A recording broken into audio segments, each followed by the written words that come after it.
परिचय। आज मौसम बहुत अच्छा है। ये बहुत ही प्यारा दिन है। मुझे लगता है कि वर्षा अभी शुरू ही होने वाली है। हमें जितनी जल्दी हो सके अपने घर पहुंच जाना चाहिए। हाँ, तुम ठीक कह रहे हो। ओह, वर्षा शुरू हो गई। भाई, क्या मैं तुमसे कुछ पूछ सकता हूं? हाँ हाँ, क्यों नहीं। जैसा कि हमें पता है कि बादल आकाश में होते हैं और वर्षा की बूंदें बादलों से गिरती हैं। वर्षा की बूंदें सदैव पृथ्वी की ओर नीचे ही क्यों गिरती हैं? ये ऊपर को क्यों नहीं चली जाती? ठीक है, मैं तुम्हें बताता हूं। पृथ्वी के गुरुत्वाकर्षण बल के कारण ही वर्षा की बूंदें सदैव नीचे पृथ्वी की ओर ही गिरती हैं। गुरुत्वाकर्षण बल के कारण ही पौधों की पत्तियां भी सदैव नीचे भूमि पर ही गिरती हैं। कोई भी ऊपर फेंकी जाने वाली चीज नीचे आकर पृथ्वी पर गिर जाती है। ठीक, अब मुझे मेरे प्रश्न का उत्तर मिल गया। भाई, मैं इस बारे में और जानना चाहता हूं। क्या तुम मुझे बता सकते हो? हाँ, बिल्कुल यश। मैं तुम्हें गुरुत्वाकर्षण के बारे में और बताता हूं। उद्देश्य। इस पाठ के अंत में आप निम्न करने में सक्षम हो जाएंगे। गुरुत्वाकर्षण को परिभाषित करना, केपलर के नियमों तथा गुरुत्वाकर्षण के नियम को परिभाषित करना, गुरुत्वीय त्वरण का मापन करना, पृथ्वी के पृष्ठ के ऊपर तथा नीचे गुरुत्वीय त्वरण का मापन करना, गुरुत्वीय स्थितिज ऊर्जा को परिभाषित करना, पलायन चाल को समझना, भू उपग्रहों और उनकी ऊर्जा के बारे में समझना, भूस्थैतिक तथा ध्रुवीय उपग्रहों के बारे में समझना, भारहीनता को परिभाषित करना। परिभाषा। गुरुत्वाकर्षण एक प्राकृतिक परिघटना है जो भौतिक वस्तुओं को उनके द्रव्यमानों के समानुपाती बल से आकर्षित करती है। गुरुत्वाकर्षण द्रव्यमान युक्त वस्तुओं को भार प्रदान करने वाले कारक के रूप में सर्वाधिक ज्ञात है, जो उन वस्तुओं को छोड़े जाने पर उनके भूमि पर गिरने का कारण बनता है। गुरुत्वाकर्षण पृथ्वी व अन्य ग्रहों को सूर्य के परितः उनकी कक्षाओं में बनाए रखता है तथा ज्वार भाटों का भी कारण बनता है। केपलर के नियम। केपलर ने 3 नियम प्रतिपादित किए। ये नियम हैं कक्षाओं का नियम, क्षेत्रफलों का नियम और आवर्तकालों का नियम। कक्षाओं का नियम। सभी ग्रह दीर्घवृत्तीय कक्षाओं में गति करते हैं तथा सूर्य इसकी एक नाभि पर स्थित होता है। क्षेत्रफलों का नियम। सूर्य से किसी ग्रह को मिलाने वाली रेखा समान समय अंतरालों में समान क्षेत्रफल प्राप्त करती है। यह नियम इस प्रेक्षण के आधार पर बनाया गया है कि सूर्य से अधिक दूरी होने पर होने के समय ग्रह धीमी गति करते प्रतीत होते हैं, जबकि सूर्य के निकट होने पर ग्रहों की गति अपेक्षाकृत तीव्र हो जाती है। आवर्तकालों का नियम। किसी ग्रह के परिक्रमण काल का वर्ग उस ग्रह द्वारा अनुरेखित दीर्घवृत्त के अर्ध दीर्घ अक्ष के घन के अनुक्रमानुपाती होता है। माना कि टी सूर्य के परितः परिक्रमण की अवधि है तथा आर सूर्य एवं ग्रह के बीच की माध्य त्रिज्या है। टी वर्ग अनुक्रमानुपातिक है आर घन के। टी वर्ग बराबर है के आर घन के। गुरुत्वाकर्षण का सार्वत्रिक नियम। न्यूटन के गुरुत्वाकर्षण के नियम के अनुसार इस विश्व में प्रत्येक कण दूसरे कण को एक बल द्वारा आकर्षित करता है, जिसका परिमाण दोनों कणों के द्रव्यमानों के गुणनफल के अनुक्रमानुपाती तथा उनके बीच की दूरी के वर्ग के व्युत्क्रमानुपाती होता है। इस बल की दिशा दोनों कणों को मिलाने वाली रेखा के अनुदिश होती है। r दूरी से पृथक किए गए m1 और m2 द्रव्यमानों वाले दो कणों के लिए F बराबर gm1 m2 बटे r वर्ग है। नियतांक g गुरुत्वाकर्षण का सार्वत्रिक नियतांक कहलाता है। गोलीय पिंड में कुल द्रव्यमान इसके केंद्र पर संकेंद्रित माना जाता है। अन्य आकृतियों वाले पिंडों के लिए द्रव्यमान के वितरण पर विचार किया जाता है। गुरुत्वीय स्थिरांक। नियतांक g गुरुत्वाकर्षण का सार्वत्रिक स्थिरांक कहलाता है। गुरुत्वीय स्थिरांक का सार्वत्रिक मान निम्न द्वारा व्यक्त होता है। g बराबर 6.67 गुणे 10 की घात घटा 11 न्यूटन मीटर वर्ग प्रति किलोग्राम वर्ग है। g का आयामी सूत्र ये होता है।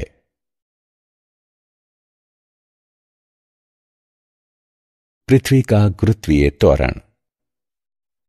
जब एक वस्तु पृथ्वी पर होती है जबकि दूसरी वस्तु इसके पृष्ठ पर या इसके निकट होती है, तो पृथ्वी द्वारा अन्य वस्तु पर लगाया जाने वाला आकर्षण का बल गुरुत्वीय बल कहलाता है। अतः वो बल जिसके द्वारा पृथ्वी किसी वस्तु को अपने केंद्र की ओर आकर्षित करती है, तो ये गुरुत्व कहलाता है। पृथ्वी के पृष्ठ पर रखी m द्रव्यमान की कोई वस्तु एक बल का अनुभव करती है, जिसे निम्न रूप में व्यक्त किया जाता है, जहां me द्रव्यमान तथा re पृथ्वी की त्रिज्या है। गति के नियमों के अनुसार इस बल के कारण वस्तु एक त्वरण g का अनुभव करती है, जो निम्न रूप में व्यक्त किया जाता है। स्मॉल g बराबर कैपिटल G गुणे me बटे re वर्ग। पृथ्वी के पृष्ठ के नीचे तथा ऊपर गुरुत्वीय त्वरण। पृथ्वी के पृष्ठ पर g का मान एक स्थान से दूसरे स्थान पर परिवर्तित होता है तथा जब हम पृथ्वी के पृष्ठ के ऊपर और नीचे जाते हैं तो भी ये परिवर्तित होता है। ऊंचाई के साथ परिवर्तन। पृथ्वी के पृष्ठ के ऊपर जाने पर g का मान कम हो जाता है। m द्रव्यमान की वस्तु को पृथ्वी के पृष्ठ के ऊपर h ऊंचाई तक उठाने पर गुरुत्वीय त्वरण निम्न होगा। g डैश बराबर g गुणे 1 माइनस 2h बटे r। गहराई के साथ परिवर्तन।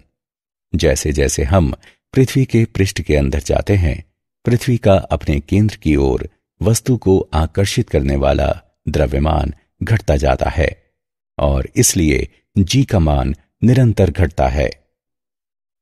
पृथ्वी के पृष्ठ के नीचे h दूरी पर एक वस्तु m के लिए गुरुत्वीय त्वरण निम्न होगा। g डैश बराबर g गुणे 1 माइनस 2h बटे re। गुरुत्वीय स्थितिज ऊर्जा। गुरुत्वीय क्षेत्र में एक बिंदु पर गुरुत्वीय स्थितिज ऊर्जा एक इकाई द्रव्यमान को अनंत से उस बिंदु पर लाने के लिए किए गए कार्य की मात्रा होती है।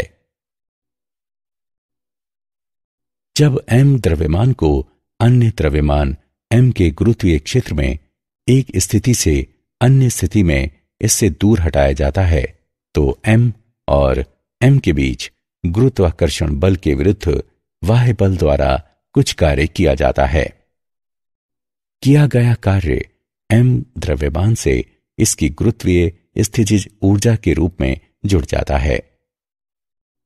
अतः किसी बिंदु पर m द्रव्यमान की गुरुत्वीय स्थितिज ऊर्जा उस बिंदु पर गुरुत्वीय स्थितिज ऊर्जा तथा m द्रव्यमान के गुणनफल के बराबर होती है। पलायन चाल। क्या हम किसी वस्तु को इतने अधिक आरंभिक वेग से फेंक सकते हैं कि ये वापस पृथ्वी पर ना गिरे? हां, यदि हम किसी वस्तु को पलायन चाल से फेंकें तो ये वापस पृथ्वी पर नहीं गिरेगी। पलायन चाल वो न्यूनतम चाल होती है जिससे पृथ्वी के पृष्ठ से प्रक्षेपित की गई कोई वस्तु पृथ्वी के गुरुत्वीय क्षेत्र से बाहर निकल जाती है। पृथ्वी के लिए पलायन चाल v बराबर 11.2 किलोमीटर प्रति सेकंड है। चंद्रमा के लिए पलायन चाल v बराबर 2.3 किलोमीटर प्रति सेकंड है। यही कारण है कि चंद्रमा पर कोई वायुमंडल नहीं है।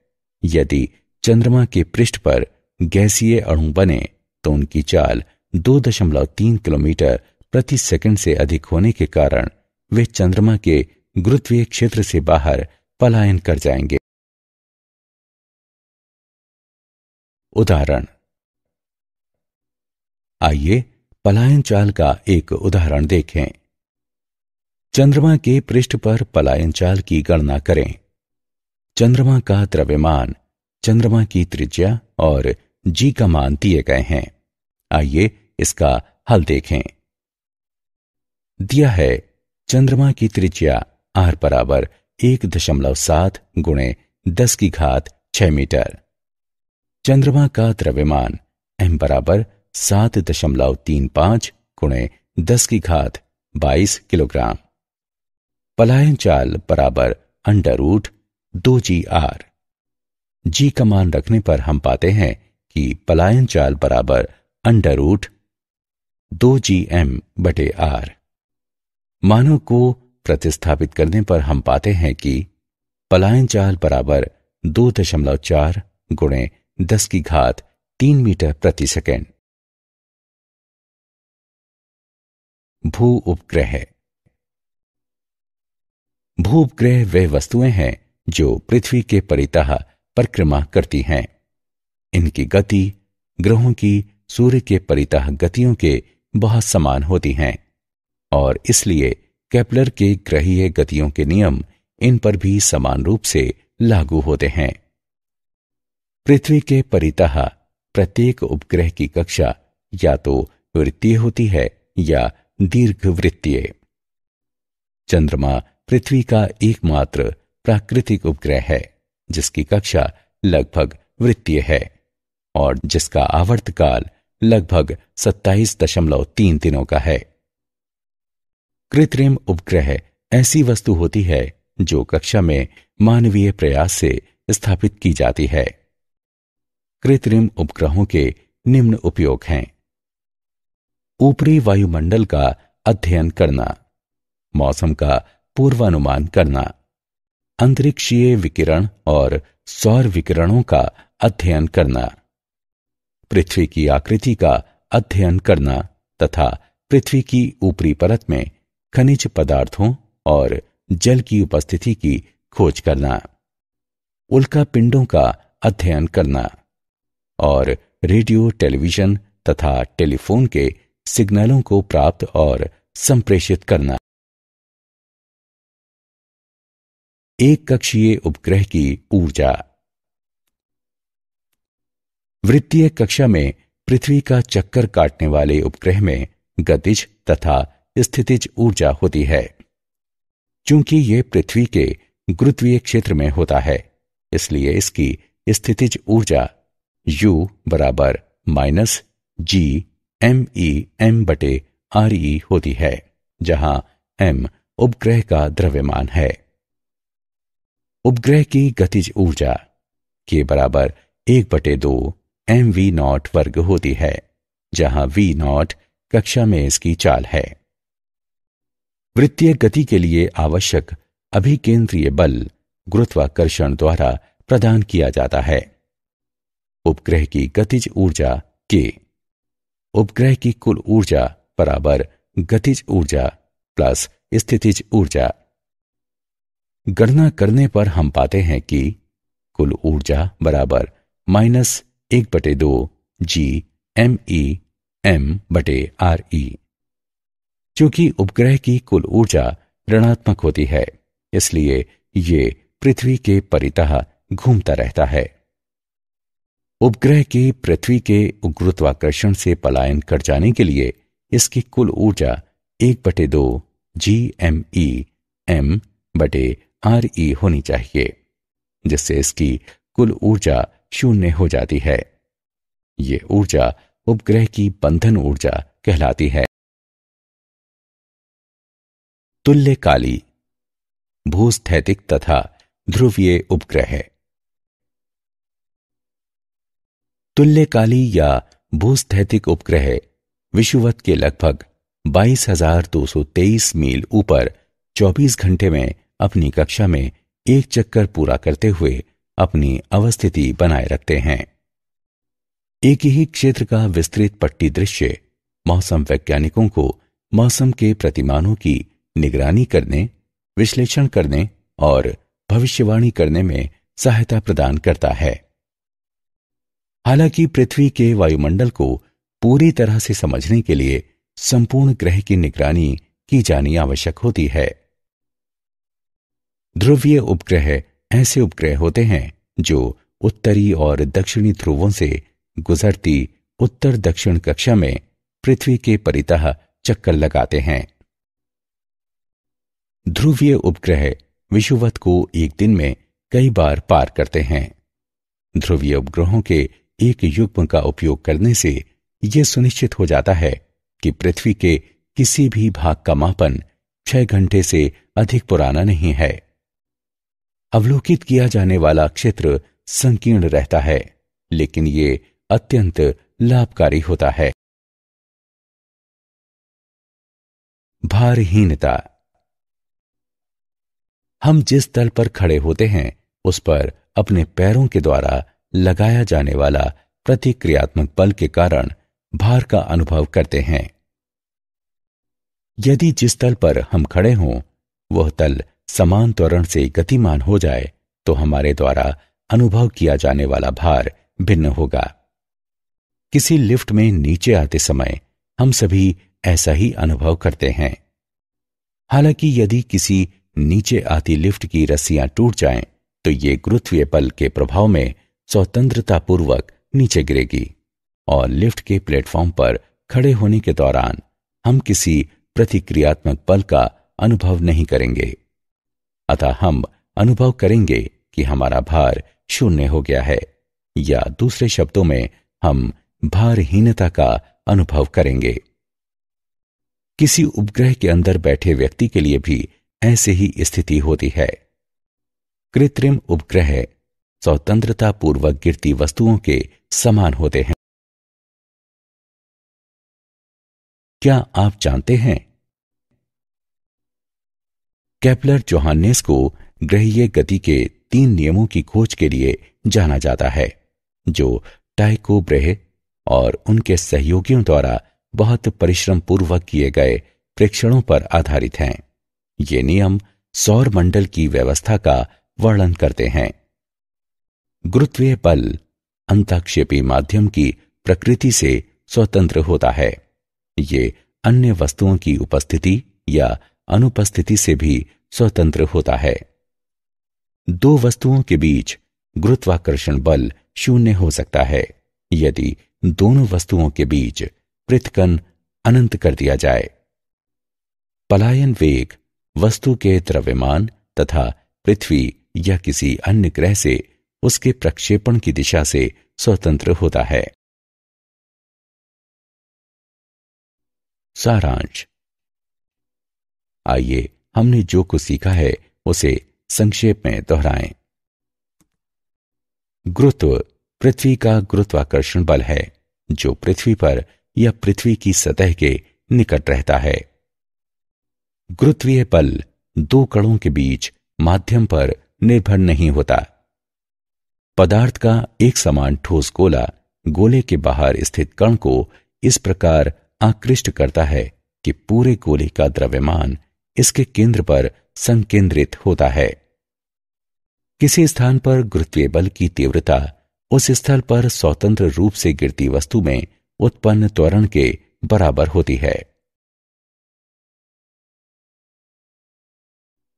किसी उपग्रह का कक्षीय वेग उपग्रह के द्रव्यमान से स्वतंत्र होता है।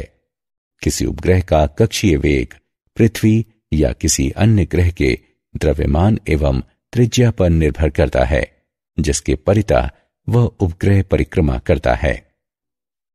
भू उपग्रह पृथ्वी के परितः चक्कर काटने वाली वस्तुएं होती हैं। इनकी गति सूर्य के परितः ग्रहों की गति के लगभग समान होती है। ध्रुवीय उपग्रह उत्तर दक्षिण दिशा में कक्षा में घूमते हैं, क्योंकि पृथ्वी पूर्व पश्चिम दिशा में घूमती है।